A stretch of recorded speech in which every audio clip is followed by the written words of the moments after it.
Welcome to the Slop Temple. We pray this video helps. You start by confirming the project is looking in the right places. Open your project and inspect media paths in the media pool. If clips show red or offline icons, right-click and choose Reveal in Finder or Explorer to see where Davinci expects the files. Make sure external drives are mounted under the same letter or mount point and wake any spin-down drives.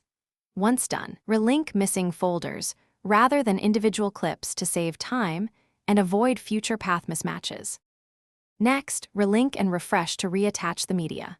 Select all offline clips, right-click and choose Relink Selected Clips, then point to the folder with the original files. Use file name and timecode as your primary criteria. Strict matches prevent accidental wrong clips. After relinking, clear and rebuild caches, delete unused render cache and regenerate to force Davinci to reevaluate media.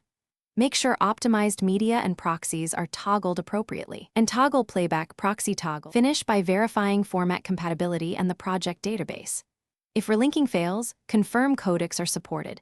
Transcode problematic files to DNxHR or ProRes and try again. Check your project database. Restoring a recent backup or creating a fresh database can resolve corrupt links. Test by relinking a single clip and using match frame to confirm the mapping. Once that works, relink the rest. If problems persist, isolate one timeline and import it into a new project to narrow down corrupt elements. Thanks for watching. Consider subscribing if we helped you.